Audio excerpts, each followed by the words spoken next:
All right, everybody, we're back with yet another installment for you. And today we're focusing on absorbers specifically. We've got acoustic guru Anthony Grimani joining us once again, and we're thrilled to have him. Anthony, welcome back.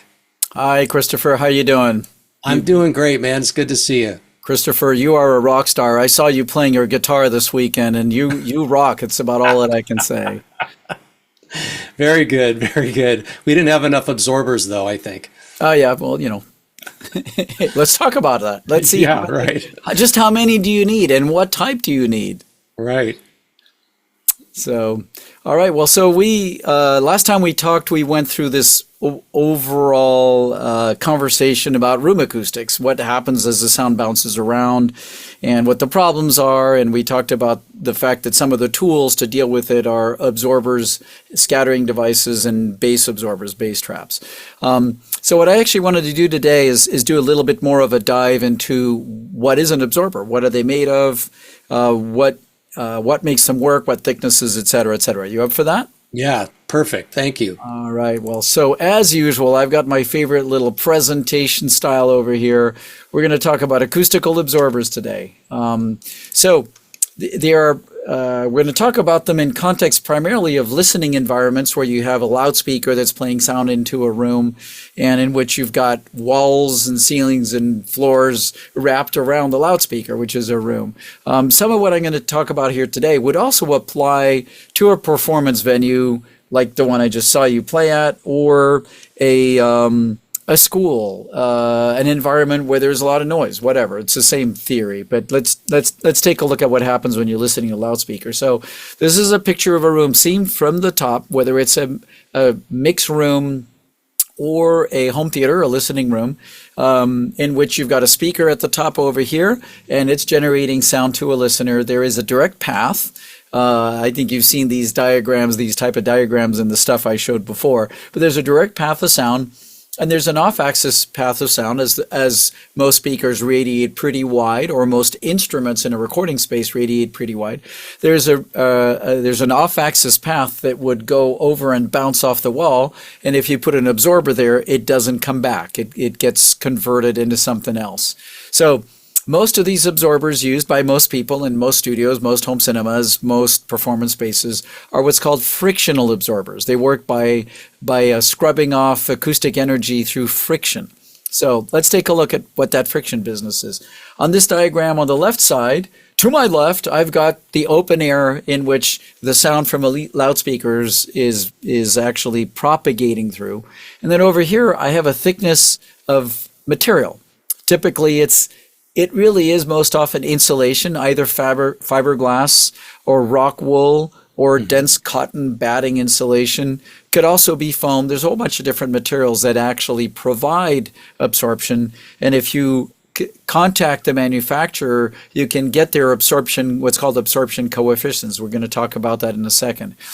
But coming from the left and going to the right, the left being the room, and the right being the absorber, the wave energies that are leaving the speaker or the oboe, like we talked about last time, are entering into this mass of frictional material, and they're scrubbing up against inside. Now, how is it scrubbing? Imagine looking into some fiberglass insulation.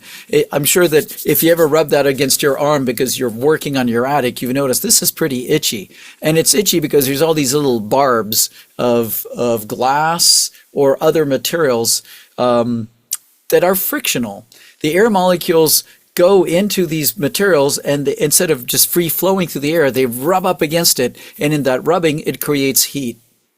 So the acoustic energy that comes off the speakers gets converted into heat energy and dissipated.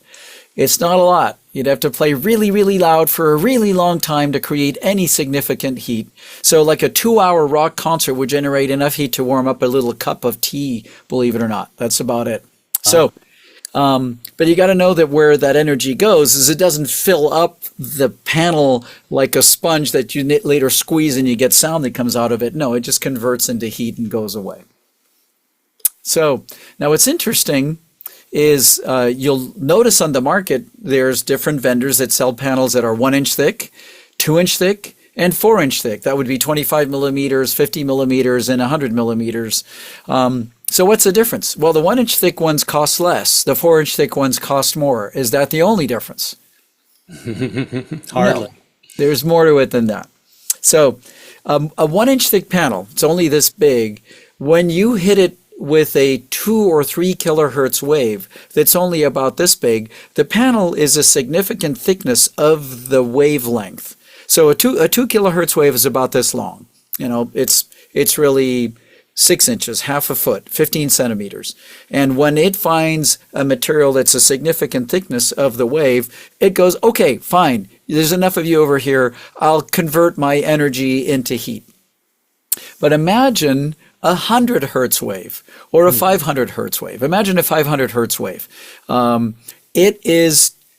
wave is actually 2 feet long, 60 centimeters. And when you look at a 2 foot long wave, it's about this big, and you have a 1-inch panel, that wave is so big compared to the panel, it just goes, I'm ignoring you.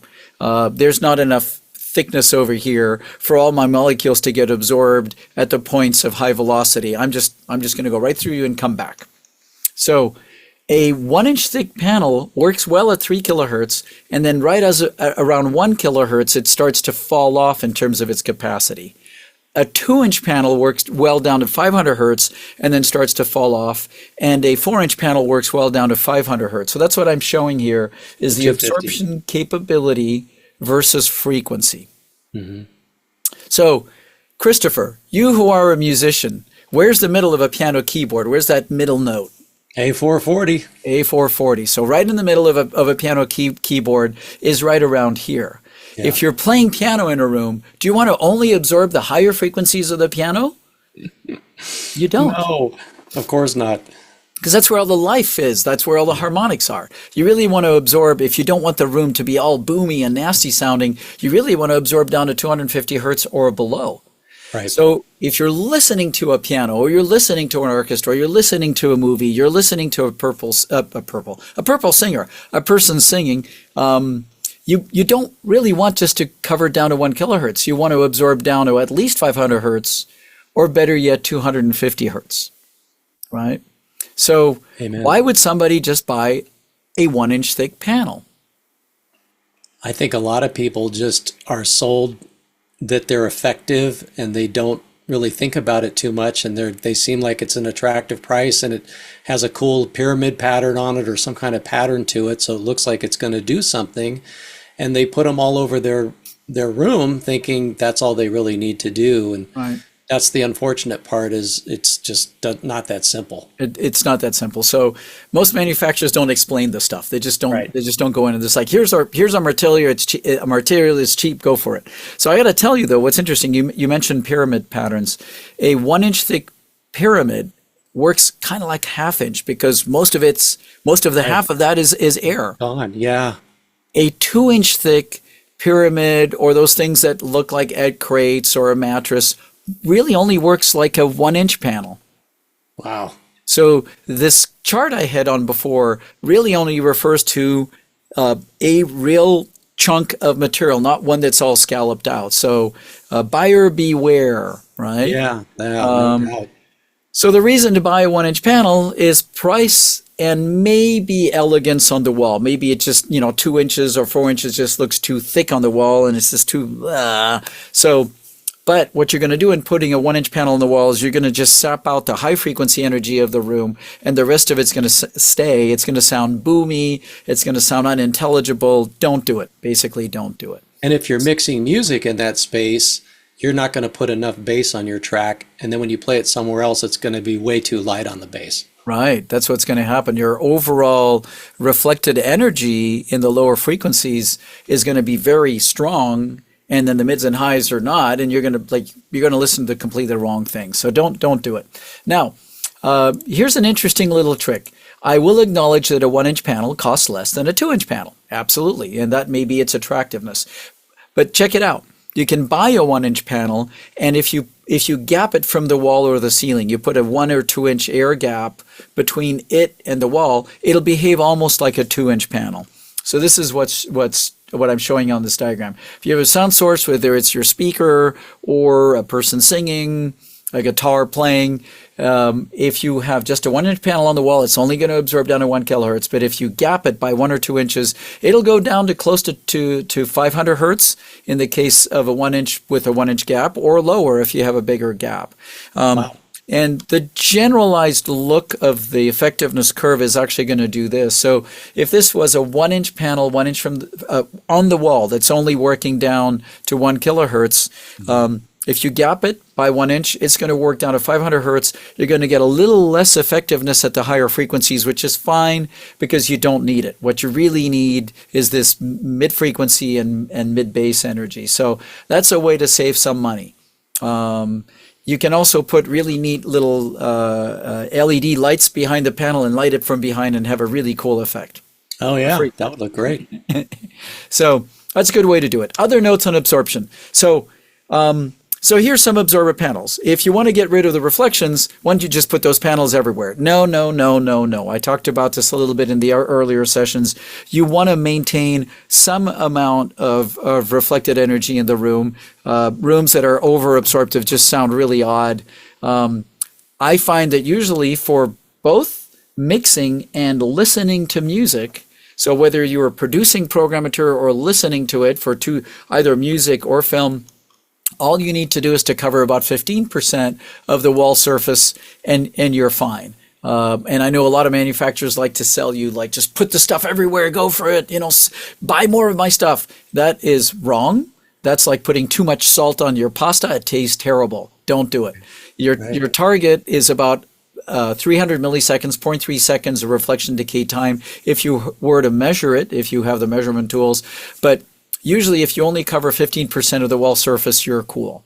Also, different manufacturers make these things with different form factors. I see some squares. I see some panels that are 2 foot by 2 foot, 2 foot by 4 foot. I see some octagons in different shapes. You basically are looking for surface area, whatever shape you want. I also see different edge treatments. I see some square edge treatments. I see some radiused. I see some beveled. Here's an example of maybe a 1-inch panel. Here's some 2-inch panels. Do we use the 1-inch panels? We don't, unless you gap them from the wall or the ceiling. Right. This is just visual. You could argue that a 2-inch panel with a beveled edge put on a wall doesn't look quite as thick because the edge kind of tapers in and maybe it doesn't look like such a big chunk on the wall. Those are just ideas for how to integrate the stuff so that visually it works well.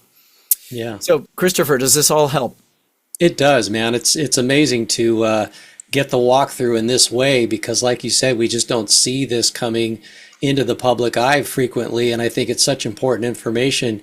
If you've got just a couple extra minutes to stay with us, I'd love to walk you through some of the Sonitus absorbers and just get your take on them. Oh, cool. So what do you want to start with?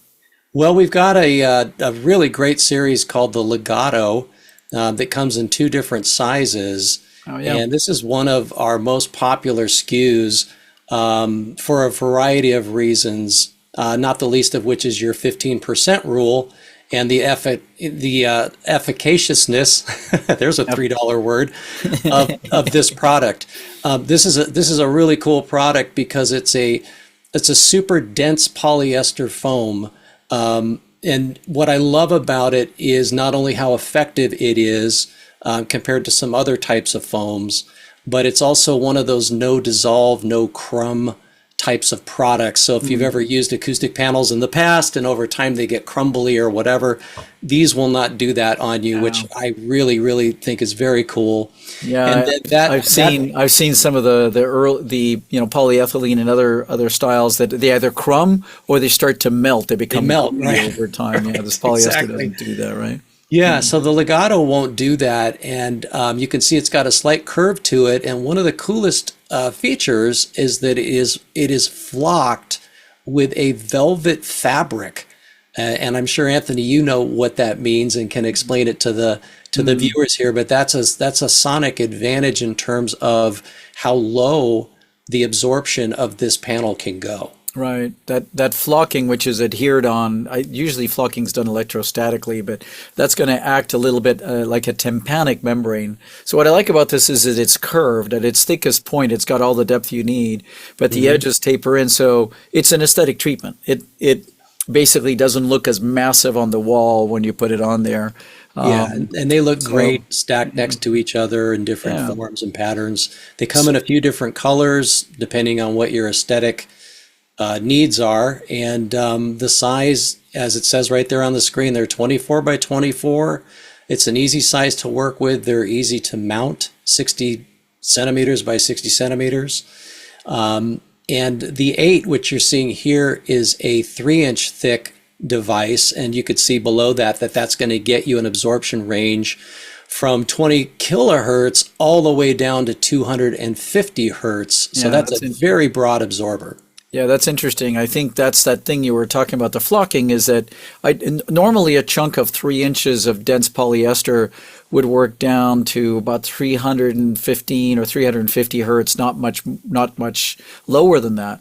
Yeah. But that flocking, that material that's on top that creates a little bit of a membrane, is giving you a bit of low frequency absorption, what's known as a tympanic absorber, which is what bass traps are often made of. This is sort of like a mini bass trap, and you get more performance thanks to that really elegant flocking, right? It is. And if you go all the way to the 12, which you can see there on the screen, which is a 5-inch thick at its maximum thickness, now we're going from 250 all the way down to 160. So I personally love the 12 for that reason, because you could just use 12s and low-end bass management device like a bass trap, which we'll get into in another video, with some diffusion, and you're set. You're good to go. Oh, that's cool. Yeah, being able to get down to 160 hertz is amazing. pretty important. Yeah, because now you're getting into like the solid areas of voices and the kind of the mid bass of instruments that otherwise sounds really fat in the room. Cool. Right. So you got black, obviously. You got this Gray, this white, blue, and red. You know, that's cool. Yeah. You really see the flocking in these other colors. So tell me about this. This is another form. What is this about? Yeah, it's the same concept. It's in the absorber range of Sonitus products, and we call it the Quadsorber 6. The nice thing about it is it's made of the exact same foam as the Legato. Let's say that 3 times fast. And Legato. Yeah, legato. So it's the super dense polyester foam that we said doesn't dissolve or crumb. So even though this does not have the flocking on it and is exposed, to the environment, it's not going to crumble or crumb if you happen to rub up against it, a couple years down the road or whatever, like some other things. Same size, so it's 24 by 24 or 60 by 60 centimeters. And it's almost 2.5 inches thick, and the frequency range takes you down to about 500. So it doesn't go quite as far as the Legato series, but it's a much more affordable absorber. So Right. for people that are just looking for, a nice affordable solution, the Quadsorber 6 and Quadsorber 8, which is the next frame that we'll get to, same idea. It's the same product. Quality, same materials, same color, same size. It's a little bit thicker, and the range now we're getting into the 315, which is that's pretty remarkable for something of that size. Yeah, that's great. Now, do you have data on all of this? Has all this been measured in an acoustic test lab? Yeah, it's all been measured, and it's all been historically captured and is put on the website for people to see the graphs and things and the different spectrums of things that are being absorbed, so they can get exactly what they need for their particular space. Cool.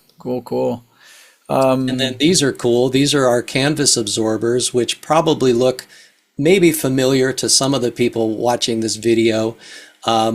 These are a 4-foot by 2-foot absorber that has a solid wood frame that is then wrapped, and it's filled with that same dense polyester foam. They come in black or white, and they're almost 2.5 inches thick or so. I personally love these hung from the ceiling overhead as cloud absorbers, but they could be equally as effective put on walls, if that's how you want to go. They're pretty easy on the eye, so they don't make a huge aesthetic statement. And if you look at that frequency range, that's an impressive amount of absorption there, from 20 down to 200 hertz. Yeah, that's probably when you hang it as a cloud. So these kinds of things are great as clouds. I guess you can put them on a wall, but when you talk about having it be framed and stuff, that makes it really easy for hanging up there. I've done lots of installations of regular fiberglass panels from ceilings, and it's hard because you don't have anything to hook onto, but with a frame, it's really cool. But yeah, exactly. Back in the day, I made my own, and it was it was a mess. Pain. But that's probably with the air gap behind and the installation hardware using hooks, it gives you an efficiency down to 200 hertz, right? Yeah, which is just insane. So you're really getting, I mean, I hate to say it, but you really are getting a bang for your buck with the Sonitus line, because if you look at the frequency ranges that the products are addressing vis-a-vis other competitors' products, it's kind of a no-brainer. Right. Right. So there it is, as a ceiling cloud with gap. Yeah. Yeah. So, I mean, if you use those on the wall, same thing. If you have a 1 or 2 inch gap, you'll extend below what the 2.5 inches of the dense polyester does, right? Right. Exactly. So you're showing the two colors here. White. You can get it in any two colors as long as it's black or white, right? That's right. Yeah, exactly. So tell us about this. I see this other stuff in your line called the Decosorber.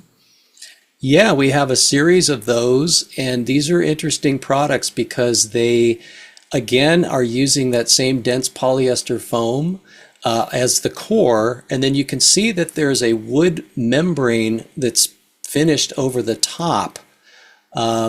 Just about the same size situation that we're talking about with the Legato and Quadsorbers.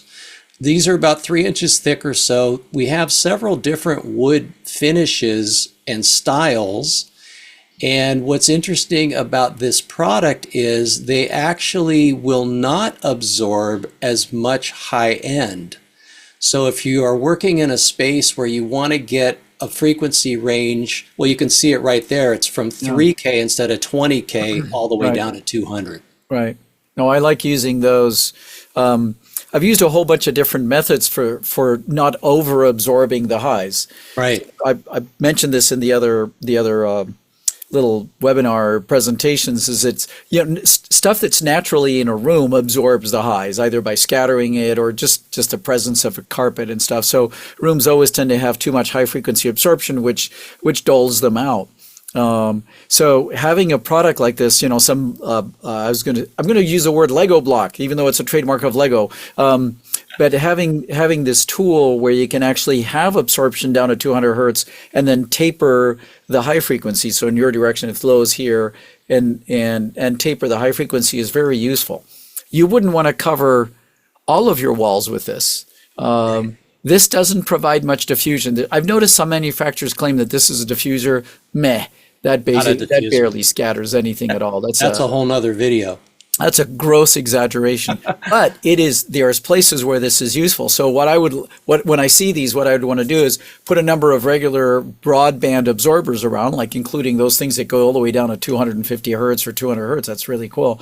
And then at selected locations, put some of these things to take care of the lower frequencies, like close to the speakers. So around speakers, around the back and sides of speakers, there's really only lower mids and low frequency radiating out, and you want to capture that with these things. It's not really a bass trap, it's just a lower mid frequency absorber.